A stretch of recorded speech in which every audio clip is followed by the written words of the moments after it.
Welcome to the Wise Take DFS podcast. I am your host, CK013. You can find me on Twitter at CK_013. And I am joined once again by one of Wise Take's finest DFS analysts, Mr. Paulie, the true OG D. You can find him on Twitter at Paulie with 8 D's. Paulie, it's gotta feel good to just automatically be called the OG. Like it's just Yeah, just to be that's called like that. It's like it's gotta, label. It's nice. it's a nice label, right? Like it's a it's gotta be. How did you do tonight, man? 3 game slate. Did not go the way that I wanted it to. But what about you? Yeah, no, it wasn't good, but I literally played one lineup on each site, very, very small money. I almost just didn't care. I worked a little later today and the 3 game slate, and I just kind of took the night off, to be honest. Both teams did not cash, wasn't good, but I really don't even give a shit.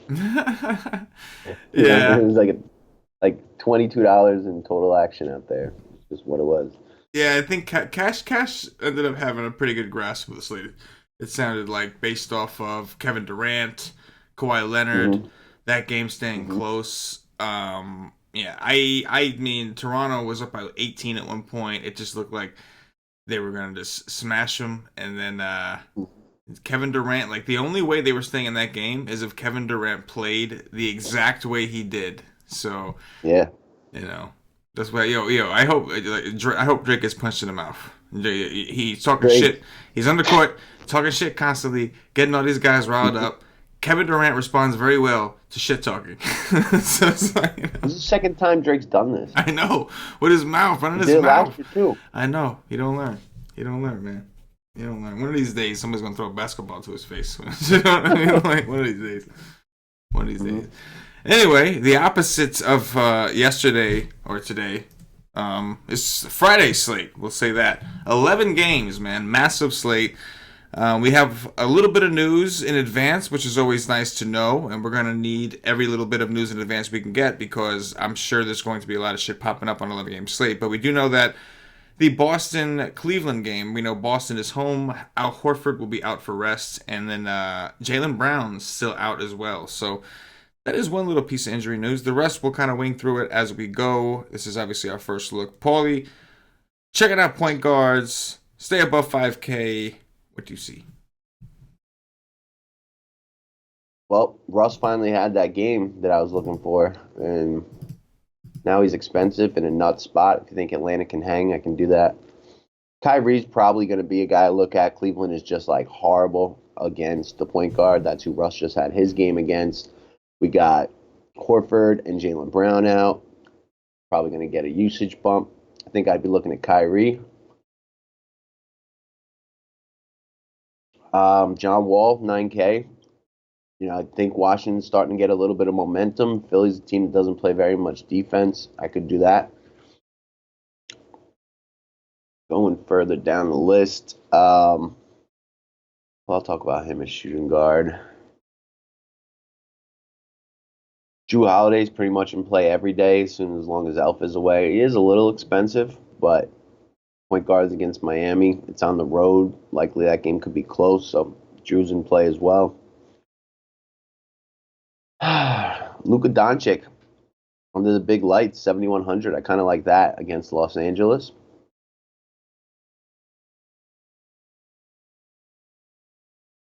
Trae Young on the road against OKC. I don't know if I love that, but he's got a pretty nice price tag at 6'4" for what his upside is. And you could play Reggie Jackson at 5'7" against the Bulls, although I doubt I would end up on that. It looks like that's about it as we get down to 5. Yeah. Yeah, I like Wall and I like Drew up top. I like Kyrie, and then I think there's that Luka Doncic interests me, especially if DSJ were to get ruled out. Yeah, definitely Kyrie's the first guy that pops out on paper. We know Boston. I'm assuming they're going to be pretty big favorites because of how bad Cleveland is. Either way, without Horford And Jaylen Brown, we know he's going to get a usage bump. Also, like you mentioned, Cleveland has been horrible defensively, especially against the point guards. So we did just see Russell Westbrook go out and do his thing. And I would expect Kyrie to attempt to do something similar. John Wall, an interesting pivot. That game ended up blowing out. And, John Wall ended up being a bust, I believe. Now he's going to get a matchup with Philly. The problem with Washington is they look awful. They're playing extremely fast. They're playing very poor defense, and when they're not keeping up on the offensive end, they fall behind very quickly. The good news for them is Philly's defense not exactly great either. Jimmy Butler, we mentioned, not playing very good defense. Ben Simmons, like everybody, the whole team is struggling really bad defensively. And they move at a fast pace, so I do think John Wall is definitely an interesting pivot. And then, of course, like you said, Drew Holiday at 8-7 against Miami. We've seen guards just go off against Miami. And I would expect the trend to continue. I'd say who owns Miami. Trae Young owns Miami, man. Like, it's just 2 games in a row, man. He does the dirty to the, you know what I'm saying? One other guy I mentioned here, I'm not a fan of the price increase, but Mike Conley against D'Angelo Russell defense sounds pretty interesting. Don't love the price increase. He has been playing well, but this is actually one of the better matchups that you can get. So we'll have to see what he can do with it.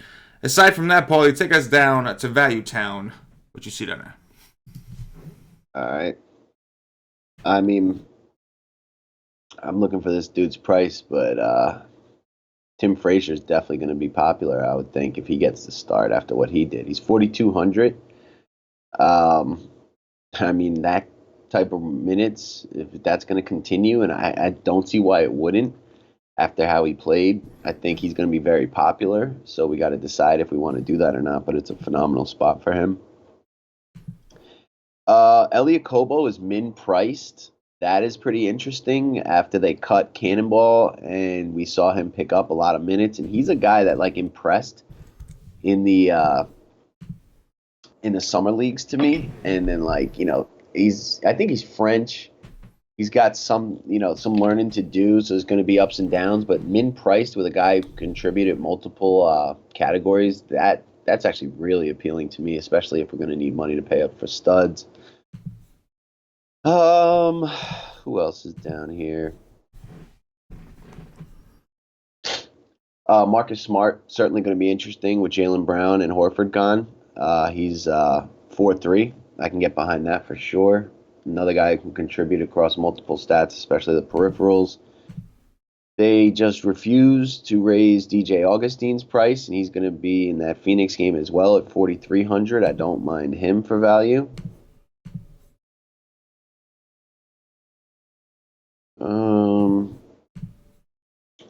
I don't really see anything else that's really jumping off the page right now, but those couple are pretty nice. Yeah, there's a couple down here, man. Marcus Smart, I know the price is 4-3, extremely low. Cleveland hasn't. I don't think Cleveland's played a game since New Orleans, right? Have they? I'm gonna confirm that real quick. Cleveland hasn't played since. They haven't played since New Orleans, right? They did play New Orleans, but that was their last game. But they haven't played since then, right? That means they haven't played OKC. Didn't they just play OKC like 2 days ago? I don't know. Isn't that when Russ went nuts? No, that was Cleveland. And Larry Nance did nothing? Oh, I'm talking about Boston. Oh, Boston. Yeah. Okay. Yeah, I'm talking about Boston. Yeah. They haven't played since New Orleans. I agree. Yeah. So they have had, like, this is going to be like, they've had 3 straight days off. They're just chilling, which is kind of surprising that Horford needed rest. It's you know what I mean? Kind of weird. But my point being that obviously Cleveland not a very good team. Wouldn't surprise me if Boston did get ahead, and I'm sure the Vegas line will have a similar prediction. And Marcus Smart played 40 minutes against New Orleans in a game that did blow out last time Jaylen Brown missed. Now they're down 1 extra body. Like, just from a minutes perspective, I know that sometimes he could be bad. He only got 22 and a half DraftKings points in 40 minutes. That sucked. But you got to figure, if the guy's going to be on the court that long, the upside's there. He had to have played shitty for that to happen, and he did. And even playing shitty, he got a 22 and a half. So I'm with that, man. From a minutes perspective, should be pretty safe right now for a lot of minutes. And then, who's the min price dude you just said? Okobo. Wow. They didn't bother to raise his price, huh? That's just incredible. Yeah. Min Price, he played 32 minutes in his last game. He did shoot well, but as you mentioned, he got some rebounds, got some assists. He was involved.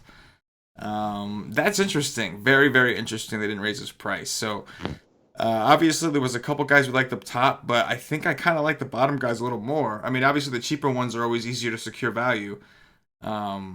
But yeah, man, there's definitely some interesting value down here, including Frazier and some of the other guys. One other guy I'll mention, Sheldon Max price has dropped down to 3.8. He's also playing Brooklyn. Played 23 minutes in his last game. Not as secure of a play as your Marcus Smarts and maybe even the Okobos, but somebody with some upside at 3.8 if we need it. Yep. Put in your back pocket. Move us over to shooting guards, Paulie. Let's see what we see up there. All right. I mean, is Chris Paul going to play is going to be the question of the slate, like it's been every time Houston's been on. And if he doesn't, James Harden's got great history against San Antonio. San Antonio is nowhere near the defensive team that their reputation and what they have been for the last decade. So he will be firmly in play once again. Devin Booker, I think, is really going to benefit from this situation. He was doubtful and then played last game. That kind of caught us all off guard. That whole thing was weird. TJ Warren was questionable. He played. But without any real other ball handlers besides a Kobo right now on this team, Jamal, what's his name? Ex-Nick. Crawford. Jamal Crawford's there, but he's not going to play point guard, I don't think. He's really not going to get a ton of minutes. So Booker might be in these situations in close games where he's getting lots of assists and taking a ton of shots. So he's going to be pretty interesting anytime he's around AK, I'd say. Brad Beal is definitely going to be interesting. Might draw Jimmy Butler defense, but as we've seen, that's not been very good this year. Josh Richardson looks to be in a phenomenal spot with both those point guards out against New Orleans. Wings against New Orleans have been very good to us.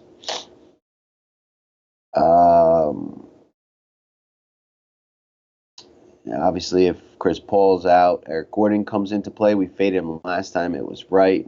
This might be a better spot to play him. He's 5'8" again. I'd jump right back on Gordon Hayward. He kind of let us all down in that last game without Jaylen Brown, but now you got no Horford either. I don't see how he doesn't play well here against a horrible defensive efficiency team. Joe Ingles' price is kind of low, 5'4", getting paced up against Charlotte. That could be interesting. And, J.J. Redick against Washington, I don't mind that. He's had a bunch of high-scoring games since Jimmy Butler came over, kind of strange. And also Jordan Clarkson scoring guards against Boston. That is actually pretty appealing. He kind of carried the Cavs against OKC. They ended up losing. I think they ended up losing. Yeah, they did. But, yeah. He scored 25 actual points on top of a couple peripherals. Those type of guards have been gold against Boston this year. I think we want to go to again a guy like that as well. So that's kind of interesting as well. Yeah, as you mentioned, Harden is once again going to headline the slate in terms of news. Chris Paul news, that is. As you mentioned, San Antonio playing slow, but they are playing the worst defense they've played in years. Without Kawhi Leonard, Danny Green, some of the key pieces they got rid of. And Harden already had good history against them whenever Kawhi didn't play. And I don't see why he wouldn't smash here. It just seemed like it took Harden a little while to get going in the beginning, dealing with some nagging injuries, and now he seems to be he's ready, he's good. Yep. We talk about guys being in game shape. I think Harden has just reached that level where he's officially in game shape. We talked about Drew. Devin Booker is definitely a guy I have my eye on, man. At home, Orlando's been playing really well, really, really well. But Phoenix has also been playing a little better lately, and the fact that they're home makes me feel a little more comfortable. The game will stay a little closer. Orlando does have a couple guys they have added who've been playing a little better defense, but for the most part, there's still a lot of vulnerabilities. One of them is obviously the guard position. So Devin Booker at 8'3", like you mentioned, they got rid of Cannonball. We know we're getting point Booker at this point going forward. Even a Kobo, he was on the court, but he more so kind of took the role of Cannonball, and while he was involved a little more and was more efficient, Booker was clearly running the offense. So I think that's a really good call at 8-3. I think there's massive upside there, even though the price is steep. Brad Beal is going to be very interesting. I'm going to be very interested to see how he does in this matchup. We've noticed Jimmy Butler's defensive rating has been awful all year in Minnesota. Doing the same thing here. We saw D'Angelo Russell and Dinwiddie both go off against Jimmy Butler. Tim Hardaway Jr. took a ton of shots. He just couldn't make one because he had no legs. We talked about that, the 3 and 4 back to back, tired shooters, etc. And now he's going to get Bradley Beal, who has actually been playing really well. So I am very interested to see how this goes. Even if I don't actually end up playing that, because 8-2 for Beal is kind of scary. And it's still scary to go against Jimmy Buckets, even though the numbers tell you to. And then, man, Jordan Clarkson, that's a really good call, I think. Scoring guards against Boston. You got if you think Boston is going to, actually, I don't think it matters either way. Scoring guards against Boston. He's 5'3". He took 22 shots in the last game. I can get behind that, and I think that that's pretty solid there at 5'3" of Clarkson. Take us down to Value Town. Yeah, we got to see the Cleveland roster, like who's in, who's out. Is Decker around? Is Nwaba around? Is Alec Burks going to be available? But if they're kind of short again, I guess Rodney Hood is right there at 4-7 if you don't want to play Clarkson. We got to see if Aaron Gordon's available. If he's not, I could take a stab at Jonathan Simmons against Phoenix, Terrence Ross against Phoenix, although Simmons is 1,300 cheaper. I think I'd rather go there. Wes Matthews is 4,400 against the Lakers. He's got good history there. If DSJ were to be out, that's a very good play. If DSJ's even in, I don't even mind it. But if DSJ's out, that becomes like a very nice play.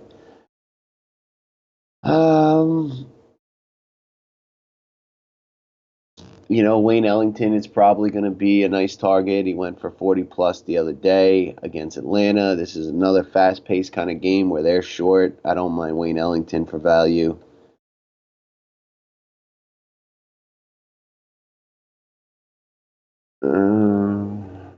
That's really, Ronnie Magruder too, same game, 4,800. One of those two is probably going to have to do well, especially if the game stays close. I think that's it. Yeah, I'd imagine that Aaron Gordon's probably the next significant piece of news. Maybe we come across something else, but right now he seems like the next significant piece of news. Just to know if some of that Orlando value opens up with guys like Isaac, Ross, Simmons. Ross, we know, has been more aggressive lately, and we know with Gordon out, he's going to continue to be aggressive. Finally had a game where he didn't shoot as well, but then he made up for it in rebounds. So it does seem like he's aggressive enough and seems to do what he's got to do, although I do agree the price coming up to 4.9 makes you a little uncomfortable for a guy like that, but he does have upside. I think that the Decker news is probably... The Decker news is, honestly, to me, the Decker news is probably the second most important thing to me. Because I want to know if we're going to get... We'll talk about it at Power 4, but I want to know if we're going to get Nance playing 38 minutes against Boston. Mm-hmm. I want to know that. You know what I mean? Yeah. That I would like to know. Anyway, we talked about Smart. A lot on DraftKings, really, a lot of the guys we talked about that are value at point guard, you could play at shooting guard, like Tim Frazier, Marcus Smart. And on this type of slate, unless there's some news that opens up, I don't really see a reason to kind of shift away from guys that are going to play minutes and guys that are getting boosts that are cheap. So yeah, I agree. Let's move it over, man. Small forwards, brah. Small forwards, brah. Shout out to Patio Joe in California, brah. So we just got LeBron James by himself on a back-to-back. He, with Rondo out, he's just been becoming the alpha of this team lately. 10-6 seems a little cheap. You just got to decide if this game's going to play close or not. I think the Mavericks have been playing better lately. Luka Doncic, prime time, all that good stuff. So, I'm pretty cool with LeBron up top. Then you got this 8K range, and I think Paul George and Ben Simmons are both in the conversation. I don't know if they're high-profile guys or not, but they're definitely in the discussion. They're both in phenomenal matchups based on their opponent. If you don't want to go the AD route, then Nikola Mirotic at 7.3 can certainly crush that price. I like that. Jason Tatum with no Horford at 6,500 is going to be interesting.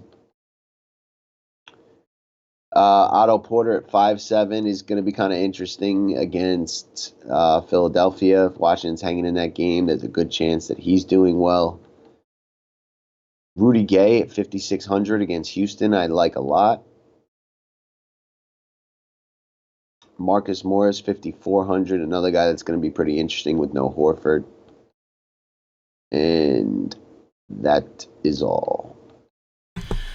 Yeah, this position, that mid-range is fairly deep right now, right? Like Hayward, Morris, the other Morris, you know what I'm saying? Like, Tatum, Rudy Gay, like that's actually Otto Porter. They can go on and on. That's actually a fairly deep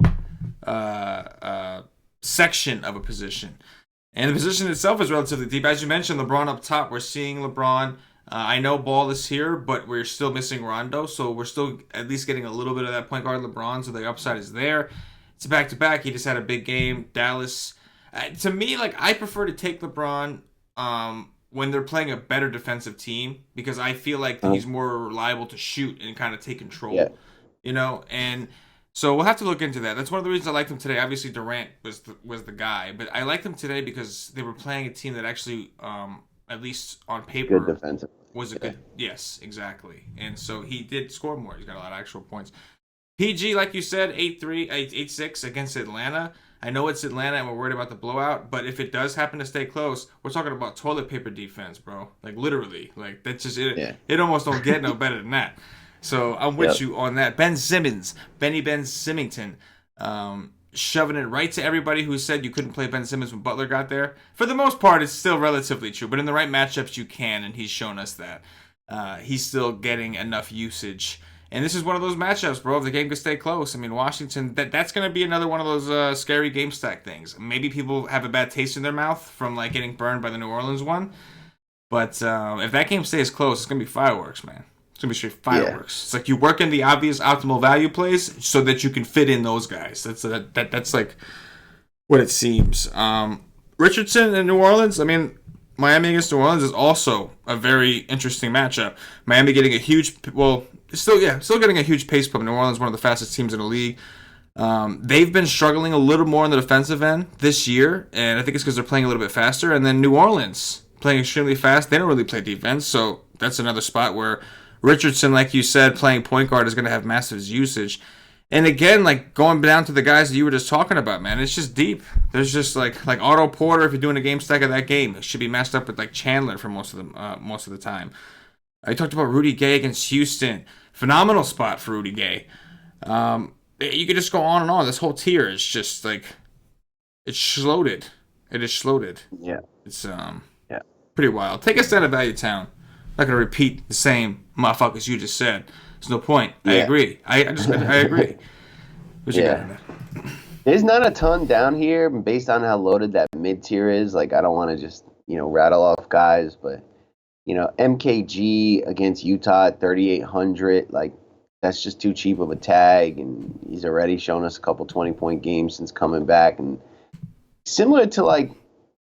LeBron, like I feel like they may lean on a guy like him more in a difficult game, so I could do some MKG. And I don't really see anybody worth talking about down here. I'm looking. I got one guy, and this is something you pointed out to me a couple of like a week ago or so. You had mentioned to me Josh Jackson has been playing a lot better lately. He's been very, very aggressive. And Josh Jackson just went for 28 DraftKings points at 3-3 in 20 minutes against the Clippers. I know it's not the fast-paced Clippers, but it's still a poor defensive team. And I think the key is he's been very, very aggressive. Like you were absolutely right with that. His fouls are up, but who gives a damn? He's going for it. He don't have a lot of time on the court. Go out there, and I'd rather see you foul and go for it when I know you're only going to get 20 minutes. It's different when you're a starter and you're looking for 30-something minutes. When you know the dude's only going to get 20, I don't care how many times you foul, motherfucker. Go out there and get steals, get some blocks, get some rebounds, hustle your ass off. And that's what he's been doing. 7, 5, 4 in rebounds in his last 3 games. He's making the most of his time, man. So that was a sharp call that you caught that. And this is actually not the worst spot, right? No. Like, this is a good one. Yeah. Against Orlando? Yeah. Yeah. Pull that one out of the Paulie D bag of tricks. And then another dude that you were on, I think, against the Knicks, and he did end up hitting value is Wilson Chandler. I mean, Yeah. the Yeah. minutes, right? Like if the game stays close, they want this guy they don't want Muscala on the court. They want him on the court. And Yeah. he's playing a healthy dose of minutes, and again, with those kind of minutes at that price, he's going to fall into value. How do you not just run into it in a fast-paced game like this when you're playing 35, 36 minutes on a court? You know what I'm saying? Yep. Yeah. He's viable. He's viable. It's just like I like the things in the mid range a lot better at this position. Yes. No. 100% agree. 100% agree. Move us over to power forwards, Paulie D. What you see about 5K? So here we got AD joining the party. He's always in play pretty much. This doesn't stick out as like a must-play situation by any means, but he's fine if you can afford him. There's a bunch of good value we've already discussed, so he's going to be in the discussion.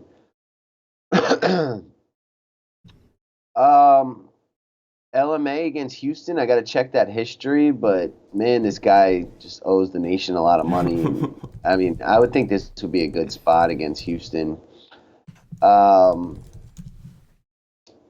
If you don't want to play AD, then Julius Randle's certainly been getting it done in, a little bit less minutes, but half the price. Most of these guys we have discussed already. Paul Millsap seems to be in a pretty good spot against Portland. He's going to be 6'1". We like wings, and he's kind of playing that kind of role. Maybe not exactly like KD, but he's similar, and he's 6'1". I think this game should be close. Not that I love a ton, but Denver is going to be getting paced up against Portland. I could do that. Harrison Barnes certainly has good history against the Lakers. I guess everyone on Dallas is going to be in play, especially if the SJ is ruled out. This appears to be like a really good Jaren Jackson spot. Jaren Jackson Jr. against Brooklyn. He's 5'8". He's gone for 40 multiple times. He's like the first rookie besides like Bill Walton, Julius Irving, and like two other studs to get like 250 points, 50 steals, and 50 rebounds, or 50 blocks this early in his career. So some pretty good company he's in, and this would seem to be a really good spot where I don't think foul trouble is going to be that big of an issue. Larry Nance Jr. is getting the minutes. Boston does struggle against bigs. I think it's more of a Tristan spot, but when a guy is chalk busts, go back to him and he goes off. If Cleveland does hang around, he's probably having a much better game. And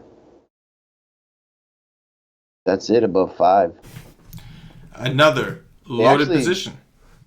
Yeah, actually, never mind. Keep going. Yeah, scratch that. It's another loaded position. AD at top. We won't even talk about him. He can play about center, but AD always in play.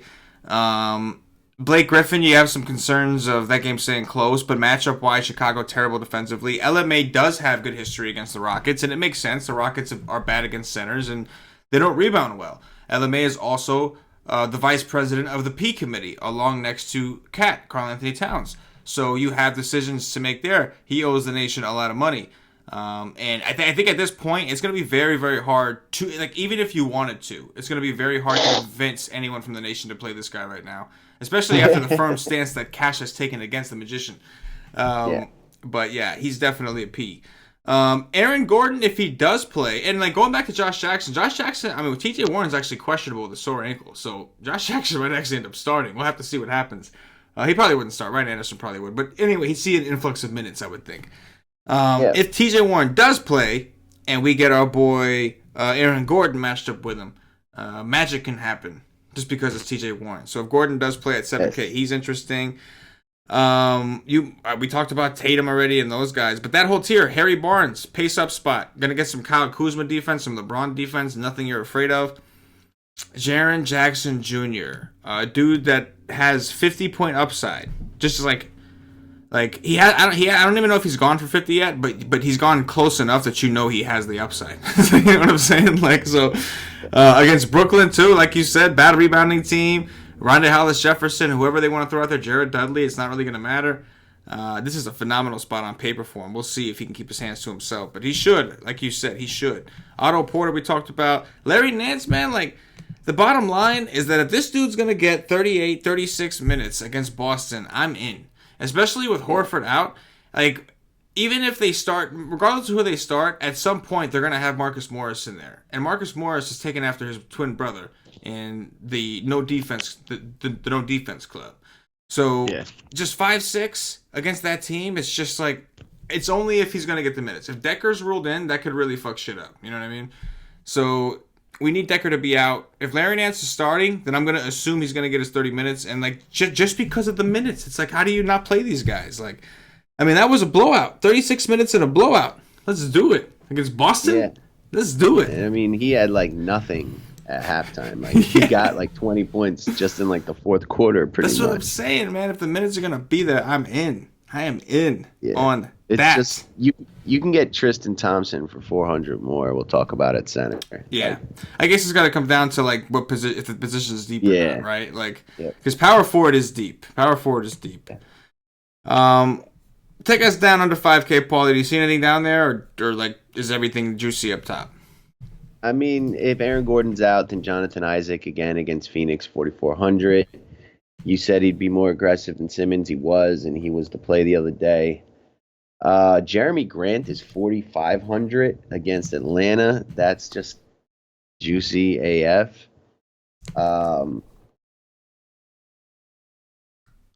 Jay Crowder, 4,200. I got a questionable tag here on Dwayne. Oh, probable. Never mind. Yeah, it's not that deep again. I think like balanced build is kind of sticking out in terms of like the forward position. But yeah, I mean Isaac at 44, if Gordon's out, that's going to be popular. And Jeremy Grant, I don't mind. Do you see anything else?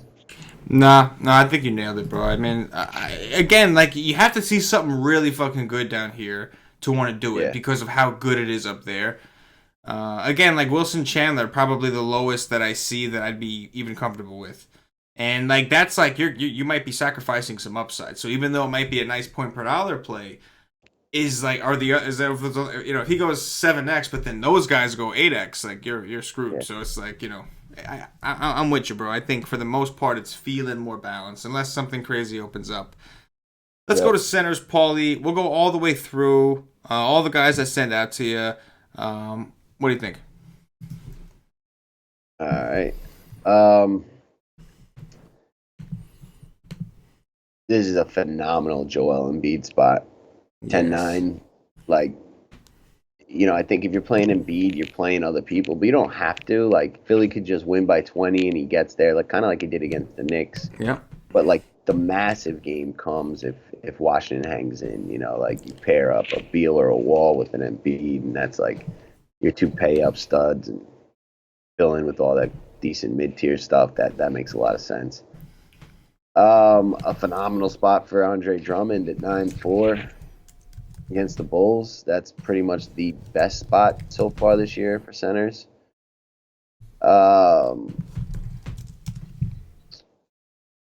Jokic versus Nurkic, and he's 8,600. I kind of like that. Jokic, 8,600. Man, center's loaded, as it always is. Clint Capella against the Spurs. I'm liking that.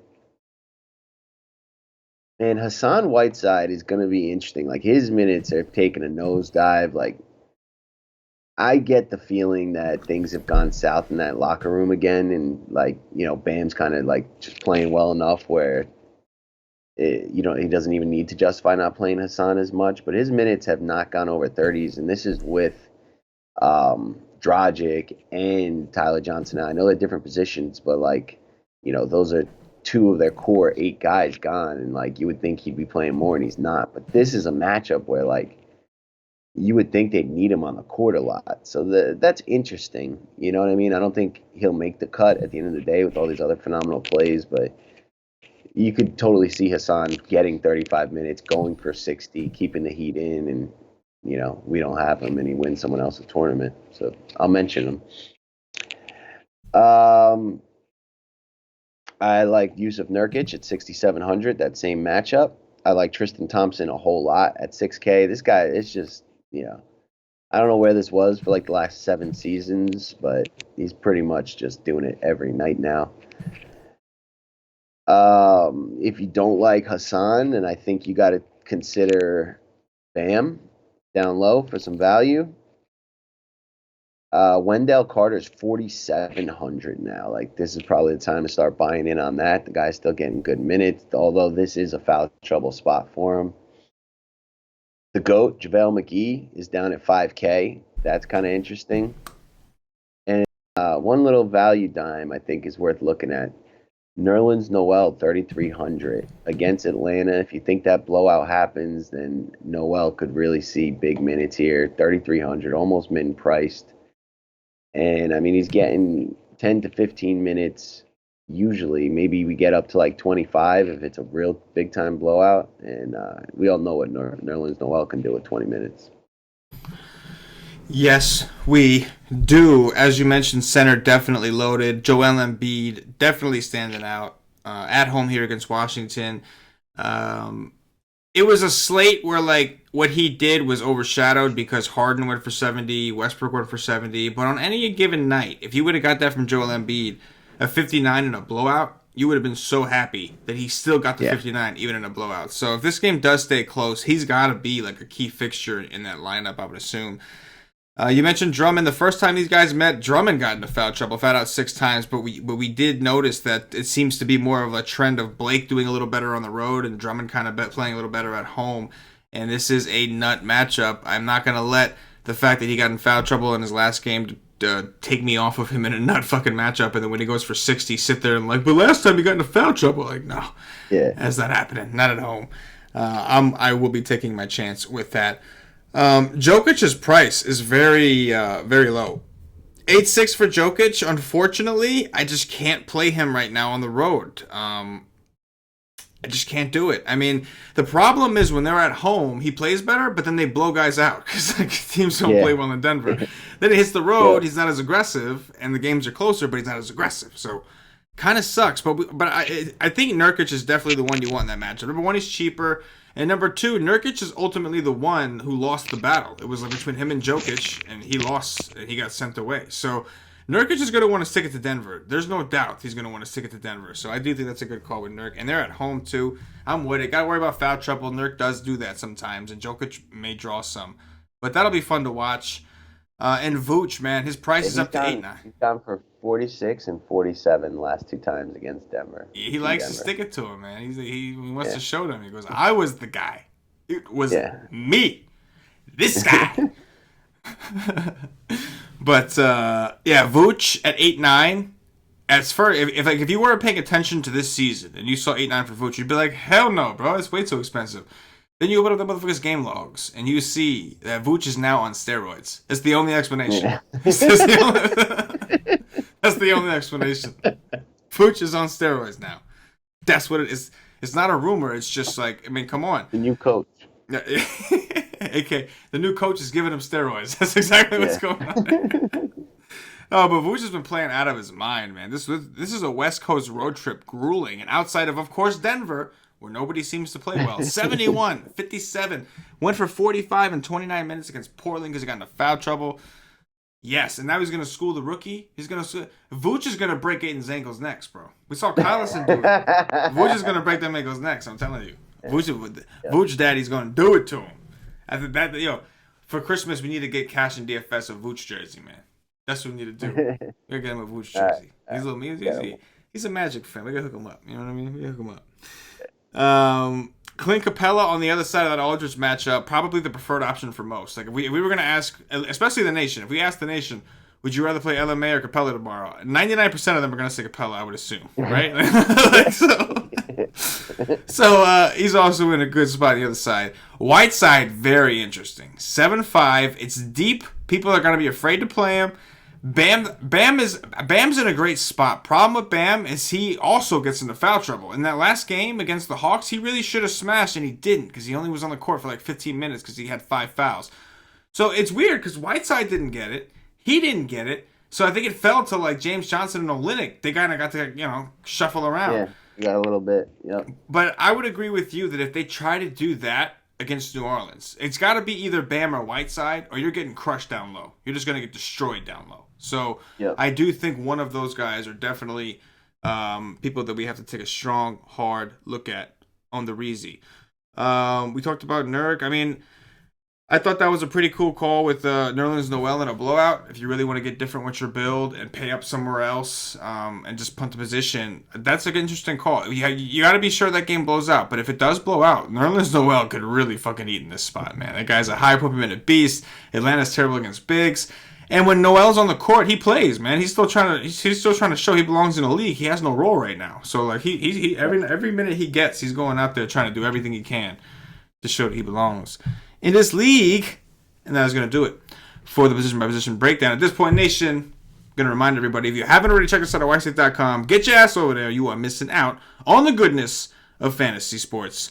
Come get yourself a day pass. $2.50 will get you in for one full day of NBA DFS content. That includes Paulie D's cheat sheets, the Y stream, a live stream we do 2 hours before lock. Tomorrow will be another Cash and DFS day. You'll get a GPP article tomorrow. I believe it's from Thunder Dan. You get a cash game article from Mr. Stevie Brown. Come see what it's all about. The expert poll. We got projections, everything. Points plus, minus charts, all kinds of shit. Come rock with the Nation. Try us out. And of course, once you get a little taste of the crack rock and you realize this is what you need, and you get hooked on the Nation, you get yourself a monthly plan or higher, and we'll get you into our Slack chat, which is where our true core members, the true heart of the community, lives and breathes. That is really, really where you get to see what the Nation's all about when you're in that chat. For all its goods and bads, it's where you want to be with the Nation. All right, Paul, let's do some top threes, bro. Let's do some top. It's going to be tough to narrow some of this stuff down, but let's do some top threes and we'll get the fuck out of here. Point guards, bro. Yeah. We didn't talk about him when we first started, but Kemba Walker is actually interesting to me. Point guards have done well against Utah. They're like 27th DVP against it. He's at home. I actually don't mind Kemba now at 8-8. And then I like the value plays of Elliot Kobo at min price and Tim Frazier at 4-2. I like it, man. I definitely like it. I'm going to go with Kyrie Irving as like the spend up, but I do kind of lean towards, especially in a potential blowout, I do lean towards the value plays. So I'm going to go with a Kobo as well at number 2. And I will go with, no, I'll save him for shooting guard. I'll go with, do I want to do that? I'll go with Marcus Smart here. Okay. That's what I'll do. Shooting guards, Paulie. Yeah, so, if Paul's out, like Harden is obviously the best play at this position, but I'm not going to use that. I'm going to go Devin Booker. I'm going to use, there was someone down here. Gordon Hayward and Marcus Smart. I wanted to throw Jordan Clarkson in there too. I like Jordan Clarkson. I agree that if Chris Paul is out, Harden is the optimal play. That everybody knows. Assuming Chris Paul does play, Devin Booker for me as well. I'm gonna go with J. Rich, and I will go with Clarkson for my boy Paulie D over here. Small floors, Paulie. So this was mid-tier city. Yeah, it was. Just a matter of who do we want. I'm going to go with Otto Porter. I will go with Jonathan Simmons for value. If Aaron Gordon is out, that's a very good play. And I will use Rudy Gay. Rudy. Yeah, I like the... I'm going to go Rudy Gay as well. I'll go with Otto Porter as well. And then I will use... I'm going to cover the other side of the Simmons call. And I'm going to say if Gordon does play, I'm going to say Gordon. Aaron Gordon. There we go. Nice. Power forwards, Paulie.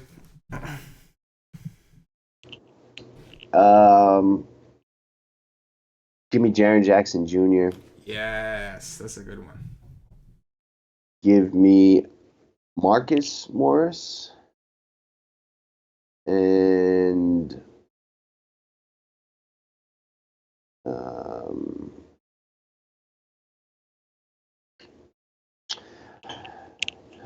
give me